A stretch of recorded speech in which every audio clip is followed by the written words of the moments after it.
World cup के इस match को देखकर अगर मैं पहले रिएक्शन की बात करूं तो मुझे सीधे सीधे दो मैच नजर आते हैं, याद आते हैं। अगर मैं बात करूं यहाँ पर, और मुझे लगता है आपको भी शायद दो मैच नजर आएंगे। एक जो कि 2023 का ओडीआई वर्ल्ड कप फाइनल था, जहां पर लगभग ना के बराबर ऑस्ट्रेलियन फैंस जी का हाँ, जी हाँ। पूरा खचाखच स्टेडियम भरा हुआ था नीली तरह से, और जहां पर पैट कमिंस लेड ऑस्ट्रेलिया ने सबको कहीं ना कहीं हैरान कर दिया था और सबकी बोलती बंद कर दी थी। सब फैंस बहुत मायूस हो गए थे जिस तरह से ऑस्ट्रेलिया ने परफॉर्मेंस की थी। बिल्कुल वैसा ही नजारा हमें आज देखने को मिला, जहां पर इटली ने लेफ्ट राइट सेंटर तीनों फेज में, अगर आप देखें मैच शुरू के 6 ओवर के बाद से लेकर इटली ने बिल्कुल मौके ही नहीं दिए यहाँ पर फैंस के लिए। पूरा साइलेंट ही रहा पूरे लगभग हर ही मैच में। यहाँ तो फिर भी इटली के हमें कई सारे फैंस देखने को मिले। अब दूसरा और जो मैच मुझे याद आता है वो है, जाहिर सी बात है, 10 विकेट से जो इंग्लैंड ने इंडिया को रौंदा था 2022 टी20 वर्ल्ड कप में। वहां पर भी ओपनरों ने जो धुनाई की थी बॉलरों की, बिल्कुल वैसा ही यहाँ पर भी हमें याद आया, जहां पर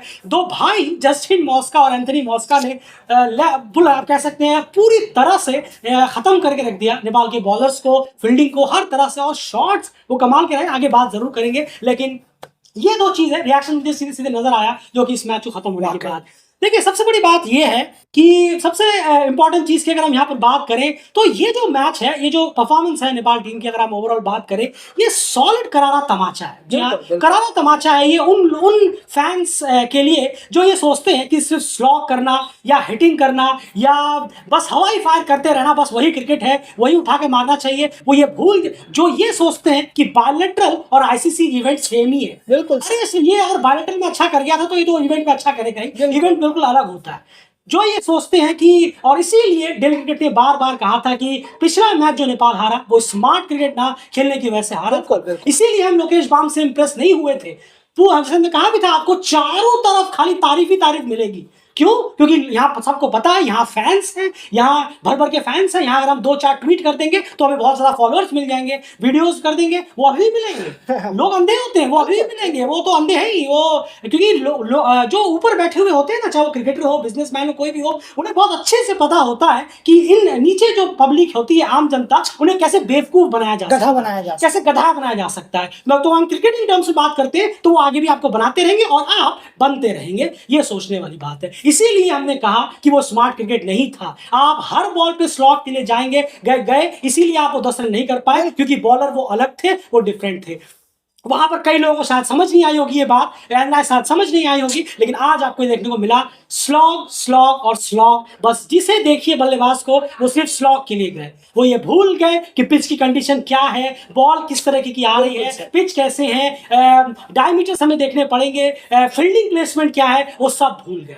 वो सबसे पहली चीज ओवर कॉन्फिडेंस ले डूबा टीम। बिल्कुल ओवर का हेवी ओवर कॉन्फिडेंस, और जो हाइप पर चला गया था सारे सोशल मीडिया की तरफ से, वो सर पे उन्होंने ले लिया। ओवर कॉन्फिडेंट बहुत लग रहे थे, और स्लॉग की जो आदत है टीम की वो भूला। देखिए, पिछले ही मैच में रोहित कुमार, दीपेंद्र सिंह हैरी ने एक इनिंग खेली, वहां पर उन्होंने कितनी बेहतर करने की कोशिश की, और नेक्स्ट इनिंग में ओवर कॉन्फिडेंस में उन्होंने फिर अपने उसी गेम पर वो आ गए। सारे के सारे विकेट जो है, ज्यादातर विकेट उन्होंने स्लॉग दिए। इटली की तारीफ भी वहां बहुत बनेगी, लेकिन क्लियरली कहना पड़ेगा ओवरऑल जो हमारे रिएक्शन है वो यही है। ये जमकर करारा तमाचा है मुंह पर। जो फैंस जो इतने अंधे हैं, जो इनको ये तक नहीं समझ आता कि स्मार्ट क्रिकेट बहुत इंपॉर्टेंट होता है आईसीसी इवेंट पे। कोई भी टीम जिन्होंने आज तक वर्ल्ड कप जीता हो, वो ये कह ही नहीं सकती मसल पावर के दम पे वर्ल्ड कप जीत गए। चाहे वो वेस्ट इंडीज हो, चाहे वो इंडिया हो, इंग्लैंड हो। आप सोचिए, श्रीलंका की टीम वर्ल्ड कप जीती थी, इंग्लैंड की टीम, कोई मसल पावर हिटर्स नहीं थे उनकी टीमों में, स्मार्ट क्रिकेट खेलकर जीते थे।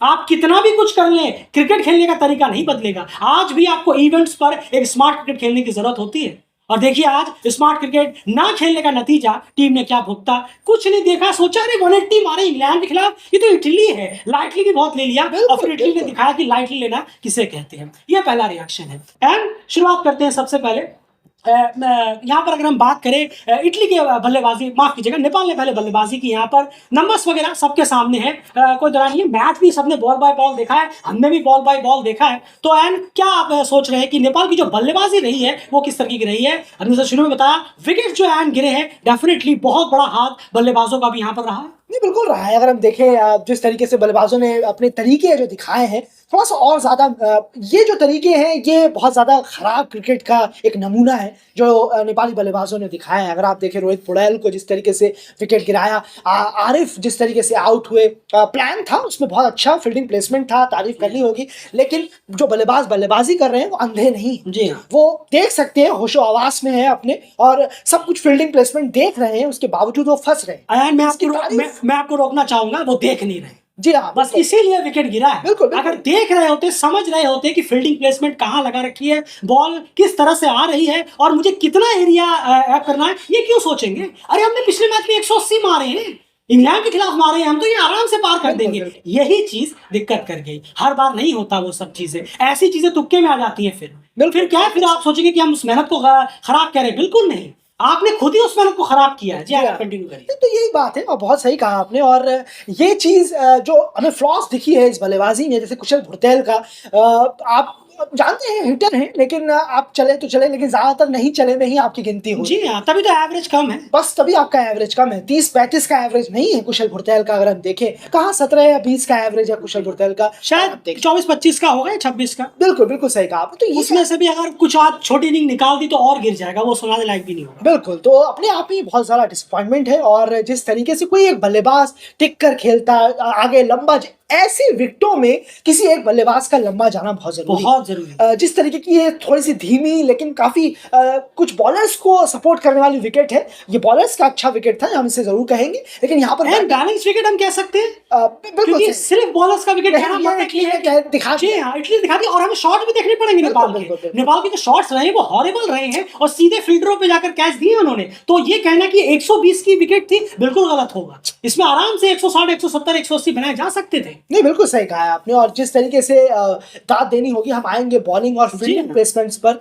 वो और ज्यादा इसको प्रेशराइज कर रही थी नेपाल को कि आप मारिए, आप इन जगहों पर मारिए जहां हमारे फील्डर मौजूद हैं। ये इटली के बॉलर्स उस पर जरूर आएंगे। लेकिन अगर बल्लेबाजी की बात करें, बहुत ज्यादा डिसअपॉइंटमेंट और बहुत ज्यादा खराब किस्म की बल्लेबाजी हुई है। ओवर कॉन्फिडेंस और बहुत ज्यादा हवा में उड़ जाना जो नेपाली टीम के लिए है, ये ले डूबा है। और इसके इर्द गिर्द कुछ कमेंटेटर्स जो वहाँ के हैं, फैंस और कुछ फ्रेंचाइज और कुछ फालतू के एक्स क्रिकेटर जो अपने ट्विटर अकाउंट और वहीं से पर्सनल गेन करने के लिए भौंकते रहते हैं, ये उनमें बहुत बड़ा हाथ है। और उसमें नेपाली क्रिकेटर्स बहुत अच्छी तरीके से फंसते हुए नजर। बिल्कुल सही कहा आपने, ये ओवर हाइप था, बहुत ओवर हाइप, बहुत ज्यादा चीजें पढ़ लेना, बहुत ज्यादा एक्साइट हो जाना, ये सब चीजें करना। और ऊपर से वही फिर से प्रॉब्लम कि उठा उठा कर मारो, बस यही सोल्यूशन है, यही क्रिकेट होता है। हमने अभी तो 180 मारे हैं, इटली की बॉलिंग क्या ही अच्छी होगी, क्या ही बेहतर करेंगे, इसका खामियाजा हुआ। ये एक बहुत बड़ा रीजन है कि जो ये हाल हमें देखने को मिला है। खैर, ये बल्लेबाजी का सूरत हाल रहा है। बॉलिंग कार्ड सामने है, मुझे फिगर्स नहीं गिनाने बैठकर, फिगर्स सब यहाँ पर देख पा रहे हैं। जो भी न्यूट्रल व्यूअर्स हैं वो एनालाइज सुनना चाहेंगे कि बॉलिंग में क्या दमखम था, कौन से विकेट्स बॉलिंग के दम पर गिरे और किस तरीके की बॉलिंग यहाँ देखने को मिली। हमने खराब शॉट की नेपाल की बात की, लेकिन हमें फील्डिंग प्लेसमेंट की बात करनी पड़ेगी और बॉलिंग की बात भी करनी पड़ेगी। वाकई में जो स्पिनर्स हैं उन्होंने यहाँ समा बांधा है। आप देखिए, बेन मेनेंटी है, जे स्मर्ट्स है, लेफ्ट आर्म स्पिनर है, और आपकी बात कृष्ण है, इन लोगों ने जबरदस्त बॉलिंग कराई है। नेगी है, कृष्ण, जिस तरीके से गुड लेंथ का जो दीपेंद्र को बोल्ड मारा, वो खुद दीपेंद्र जो थे वो चकमा खा गए। उनका रिएक्शन ही बता रहा था कि बॉल पढ़कर उन्हें कुछ और लग रहा था, लेकिन कुछ और हुआ उस बॉल में। तो वाकई में जिस तरीके की बॉलिंग कराई है, कुछ ज्यादा हवा में काफी अच्छी वक्त तक रखी है। सही कहा आपने, कृष्ण की बॉल हवा में फ्लाइट हो रही थी। बिल्कुल, तीनों ही स्पिनर्स ने बहुत सारा स्पीड बॉलिंग नहीं कराई है। 94, 93 इस किस्म की नहीं है, 80 से 86 के करीब की ज्यादातर बॉलें हैं। अगर जिन्होंने मैच कभी कभार एक आध 90 की डाली होगी, तब वो क्या है, फंसाने के लिए, बिल्कुल माइंड बल्लेबाज के माइंड से खेलने के लिए। बिल्कुल, तो ये अपने आप में बहुत बड़ी एक और स्टिक टू लाइन और लेंथ और जिस तरीके की शानदार प्लेसमेंट रही है, फील्डिंग प्लेसमेंट, उसकी दाद देनी होगी। आप रोहित पौडेल को देखें, आप स्टंपिंग, विकेट कीपिंग देखें, आसिफ को जो आउट किया, कमाल की स्टंपिंग रही है। बिल्कुल, जियान मीट की जिस तरीके से कीपिंग रही और जो कैचिंग रही है, अगर हम देखें फील्डिंग प्लेसमेंट, कैच ड्रॉप नहीं हुआ है, इतने कैच आए थे। फैंटास्टिक फील्डिंग एंड फिर भी इस फील्डिंग में एक खामी नजर आई। बिल्कुल यही सबसे इंपॉर्टेंट चीज है कि डेली क्रिकेट जो है वो सिर्फ हवा में बातें नहीं करता। इटली से भी फील्डिंग में गलती हुई है, जिन्होंने मैच पूरा देखा है वो ये चीज जानते हैं एंड समझाएंगे। एक छोटी सी गलती फील्डिंग में उनसे हुई है जरूर। क्लोज फील्डिंग की अगर हम बात करें, जो 30 यार्ड सर्कल के अंदर जो उन्होंने ढेरों सिंगल्स दिए हैं, अगर उससे ये प्रेशर बनाते हैं तो डेली क्रिकेट मानता है कि शायद अंडर 100 ये स्कोर। जी हाँ। जिस तरीके का बॉलिंग से प्रेशर बनाया जा रहा था उस तरीके से अगर फील्डर्स और ज्यादा साथ दे 30 यार्ड में बहुत आसानी से नेपाल के बल्लेबाज रन निकाल ले रहे हैं। बस यही एक प्रॉब्लम जो नजर आई इटली के फील्डिंग के दौरान।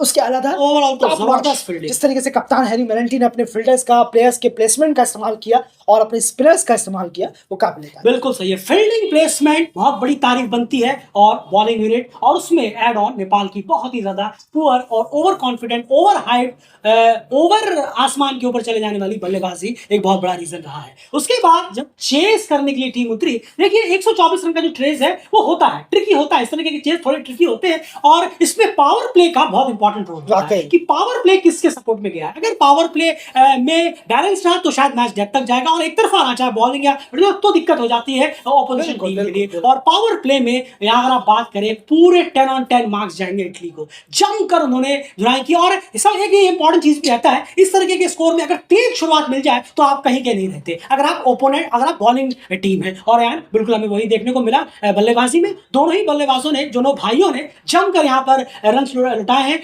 दोनों भाइयों ने जो बल्लेबाजी की है उसका ये दोनों भाई कैसे एनालाइज करें? वाकई में बिल्कुल सही समझाइए। नहीं, वाकई बहुत शानदार बल्लेबाजी है। शॉट्स जो रहे हैं खुद ही समझाइए। बिल्कुल मसल पावर है, बेहतरीन शॉट है। Bowling according to the bowling उन्होंने बल्लेबाजों ने बल्लेबाजी की है। अब बात करें दोनों मॉस्का ब्रदर्स की, शानदार बल्लेबाजी है। स्ट्राइक रेट बहुत हेल्दी है। और शुरू में जब भी आपने T20 हिस्ट्री में ही ये रहा है, जब भी 130 के अराउंड का जो टारगेट रहता है वो शुरू के 6 ओवर में टीम टारगेट करती है कि हम क्रॉस करें, ज्यादा रन करें। और वो हमें एक और बार इसका एग्जांपल यहाँ देखने को मिला। कुछ नहीं छोड़ा 6 ओवर में ही, और 6 ओवर में ही पूरी की पूरी नेपाल बॉलिंग की जो एक कोशिश थी वो नाकामयाब कर दी। और दोनों भाइयों को बेहतरीन क्रिकेट जो उन्होंने खेला है और जिस तरीके से एक्सपीरियंस भी बहुत है, स्विंगर्स जो उन्होंने निकाले और अपने भरपूर एक्सपीरियंस का, जो आपने बिल्कुल सही कहा, तजुर्बे का इस्तेमाल किया, वो काबिल तारीफ है। वेल डन और वेल प्लेड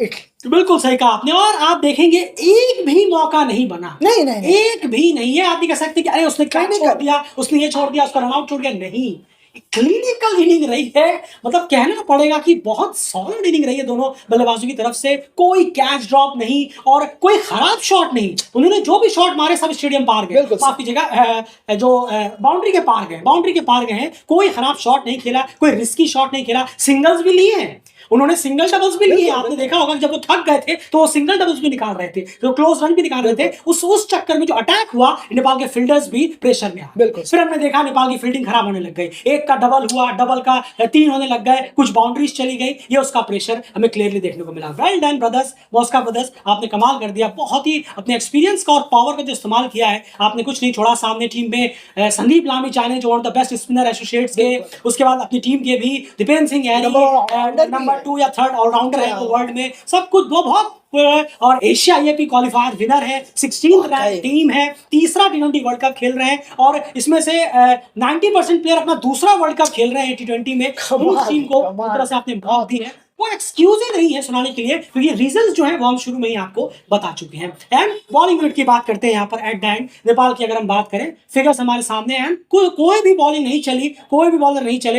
रन्स वैसे भी बहुत कम थे, लेकिन जो हम एक प्रेशर बनाने की बात करते हैं वो देखने को नहीं मिला। शायद शुरू के 2-3 ओवर में जो अटैक हुआ उससे बॉलर्स डर गए। बिल्कुल डर गए, वही था, वही सब था। और बॉलिंग यूनिट के लिए आपको और ज्यादा 2-3 ओवर में ही काम करना पड़ेगा अगर आप इस छोटे से टारगेट को करना चाहते हैं। और उस लेवल की तो आपको डे चाहिए। सॉरी, बॉलिंग में इतना दमखम नहीं है कि 124 को डिफेंड कर ले एक अच्छी विकेट पे। यहाँ पर अगर ये वेस्ट इंडीज होता तो आप कुछ भी कह सकते थे, शायद ये मामला बिगड़ सकता था। लेकिन जब आप इतनी अच्छे विकेट पर, ये बल्लेबाजों ने जब रन ही नहीं बनाए तो बॉलर्स कुछ नहीं करेंगे। और ऊपर से इटली के बल्लेबाजों ने जो बल्लेबाजी की है शानदार। अब उस शुरू के गलती नहीं की, क्लीन पारी खेली। इसका जवाब तो और ज्यादा नहीं है नेपाल के बॉलर्स के पास, किसी के भी पास। अगर कुछ गलतियां करते तो कुछ गुंजाइश होती बॉलर के पास, वो गलती करवा भी नहीं पाए। बिल्कुल। तो बहुत ही ज्यादा सुपर फ्लॉप शो रहा है आज बल्लेबाजों का, टीम का, सभी का। अगर हम नेपाल की बात करें। बिल्कुल, तो वेल डन इटली, बहुत ही कमेंडेबल परफॉर्मेंस रही है, बेहतरीन परफॉर्मेंस रही है और क्लिनिकल आपने इतनी बुरी तरह जो मात दी है, डेफिनेटली अब तो एक तरह से आपको सुपर 8 में पहुंचने के थोड़े बहुत वो आने लगे होंगे। खैर वो अलग बात है, वो कभी बाद में बात करेंगे, लेकिन आपने नेपाल को जो परफॉर्मेंस हराया वो बहुत ही जबरदस्त तरीके से कहीं ना कहीं मार दी है। फिलहाल इस एनालिसिस में इतना ही। जय ना कुछ कहना छोटी चाहिए? सी बात जल्दी से कहना चाहूंगा कि नेपाल के लिए, बबल से, नेपाल फैंस के लिए और नेपाल प्लेयर्स के लिए भी, सोशल मीडिया में आजकल प्लेयर बहुत रहते जी हैं, ग्राउंड से ज्यादा सोशल मीडिया में रहते हैं, बबल से निकलिए, बबल से निकलिए, बबल से निकलिए, बस। बिल्कुल सही कहा आपने, लेकिन क्या निकलेंगे? नहीं निकलेंगे, यही सबसे बड़ी प्रॉब्लम वही है। तो प्रॉब्लम। इसीलिए हमने कहा शुरू में आपको कि लोगों को बेवकूफ बनाया जाता है, वो बेवकूफ बन जाते हैं। कोई एक ट्वीट कर दे, कोई एक वीडियो डाल दे, कोई कुछ बोल ये दे, बबल है। पागल हो जाते हैं, ये पागल हो जाते और हैं। आज मैच के दौरान भी एक सीन दिख रहा था वो हमें मैच के दौरान भी एक सीन दिख रहा था जो नौटंकी हो रही थी ग्राउंड पे। यही प्रॉब्लम है, यही प्रॉब्लम है। जो समझदार है शायद समझ गए होंगे कि हम क्या कहने की कोशिश कर रहे हैं। खैर, बबल से निकलिए। ओवरऑल क्या नेपाल अब वेस्ट इंडीज के खिलाफ अच्छा नहीं कर सकता? बिल्कुल कर सकता, फिर हम वहीं पे आएंगे, लेकिन वही सब चीजें आपको करनी पड़ेंगी। स्मार्ट क्रिकेट खेलना पड़ेगा। सिर्फ हवाई पास लॉक करेंगे, ओवर कॉन्फिडेंट होंगे, लोगों की फालतू बातें सुनेंगे, अपने आप को बहुत ज्यादा झाड़ पे चढ़ा लेंगे, उससे नहीं होगा। आप सबसे पहले तो नीचे आइए, फिर उसके बाद प्लान्स बनाइए, फिर उसके बाद बाहर के लोगों को बाहर रखिए। बाहर के लोगों को बाहर रखिए। आपने कई बार लेक्चर सुने होंगे आउटसाइड नॉइज। तो जब कोई आपको क्रिटिसाइज करता है तो आप उसे आउटसाइड नॉइज करते हैं। जब आपको कोई तारीफ करता है तो आप उसे ले क्यों लेते हैं? उसे भी तो कहिए कि नहीं ये आउटसाइड नॉइज है, तब तक जब तक हम कुछ अचीव नहीं कर। बिल्कुल सही बात। ये दिमाग हर किसी में नहीं होता, ये दिमाग लगाने की जरूरत है। पहले आप नीचे आइए, फिर उसके बाद अच्छा प्लान बनाइए, स्मार्ट क्रिकेट खेलिए, पिच को रीड करिए, समझिए। उस पिच पर, उस डे पर अंडर लाइट अगर मैच होता है तो पुराने मैच खंगालिए, इसी वर्ल्ड कप के क्या कुछ हुआ है, ये सब चीजें करिए, तो डेफिनेटली आप बाउंड्री पे आ सकते हैं। लेकिन ये करारा तमाचा जरूर था जो ये सोचते हैं कि सिर्फ उठा के मारना और स्लॉग करके खेलने से आप बड़े इवेंट्स पर बहुत अच्छा कर लेंगे। फिलहाल इस वीडियो में इतना ही। बने रहिए डेल के चैनल के साथ। जिन्होंने भी वीडियो पूरा सुना, प्लीज आप इस चैनल को सब्सक्राइब करिए, वीडियो को लाइक जरूर करते हुए जाइए और हमारे एस्ट्रोनेट फेसबुक पेज को जाकर अभी के अभी फॉलो करिए। वहां बहुत सारा कंटेंट आपका इंतजार कर रहा है। इटली ने खूब सारे रिकॉर्ड तोड़े हैं और वो तो हो नहीं सकता कि हम डालें नहीं, वो आपको एस्ट्रोनेट फेसबुक पेज पे मिलेंगे। बाय।